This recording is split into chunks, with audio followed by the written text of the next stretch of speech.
Have you ever imagined waking up and the internet is simply gone? No Wi-Fi, no mobile data, no Google, no YouTube, no messages, nothing. At first, you laugh. It'll be back in a few minutes. But minutes become hours, then an entire day. And that's when the world realizes the internet didn't just make life easier, it became life itself.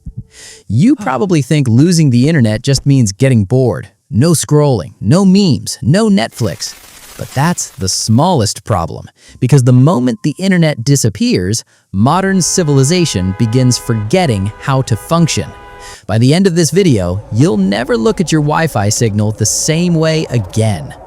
At first, everything feels strangely peaceful. Your phone is silent. No notifications, no emails demanding your attention, no endless stream of opinions from strangers. For a brief moment, you actually feel free. Then, reality starts knocking. You try sending a message. Failed. You refresh your browser.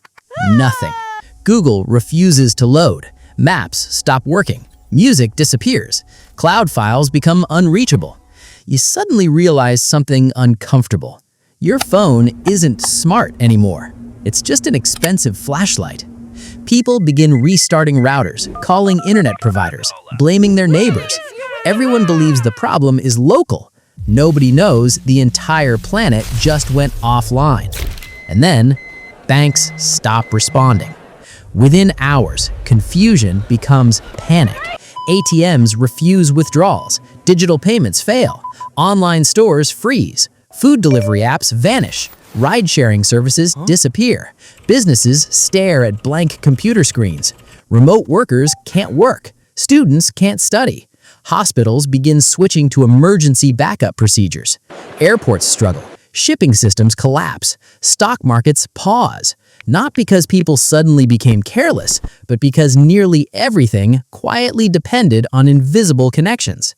The internet wasn't just another invention. It became the nervous system of civilization. And when the nervous system dies, the body begins to panic. The scary part? This is only the beginning. By the third day, people stop asking when the internet will return. They start asking something far terrifying. Now what? Supermarkets begin running low on supplies, not because food disappeared, but because modern logistics forgot how to move it. Warehouses can't synchronize, delivery routes vanish, inventory systems freeze. Even farmers struggle to know where their products should go. You never noticed how many invisible decisions the internet made for you until it stopped making them. Meanwhile, entire careers disappear overnight. Content creators, streamers, influencers, digital marketers, remote freelancers. Millions wake up unemployed, not because they failed, but because the world they worked in no longer exists. And then something strange happens. For the first time in years, cities become quieter. People actually look around while walking. Instead of staring at glowing screens, they notice sunsets, birds, silence. Even eye contact starts feeling unusual. The world hasn't become better, it's simply become real again. Without endless scrolling, time starts behaving differently. Hours suddenly feel longer. Families begin eating together again. Neighbors introduce themselves. Children play outside because there's literally nothing else to do. Old board games return. Libraries become crowded. Paper maps become valuable. Cash becomes king again. People begin writing things down. Remember that? Pens, paper, memory. Skills that once seemed outdated quietly become survival tools. But something deeper changes. Without constant notifications, your mind finally hears itself. At first, it's uncomfortable. You notice your own thoughts, your fears, your dreams, questions you've been drowning out with endless content. Maybe boredom was never the enemy. Maybe it was the doorway you've been avoiding. A month passes. The world is slower, less convenient, far less efficient, but something impossible starts happening. People adapt, because humans always do. Small local businesses return. Communities trade face-to-face. Friendships become physical instead of digital. Conversations become longer.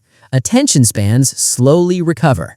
Life becomes harder, but strangely, many people begin saying they feel more alive. Not because losing the internet was good, it wasn't. Hospitals still struggle. Global economies are still damaged. Scientific collaboration slows dramatically. The cost is enormous, but the crisis exposes something nobody wanted to admit. The internet didn't just connect us, it quietly rewired us. It changed how we think, how we remember, how we love, how we argue, how we spend every empty second of our lives. So, what if the internet ended tomorrow? Maybe civilization wouldn't end. Maybe humanity wouldn't disappear. We would rebuild. We always do.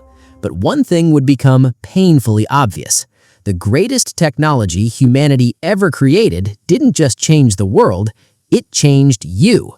And perhaps the scariest question isn't whether we could survive without the internet, it's whether we still remember who we are without it.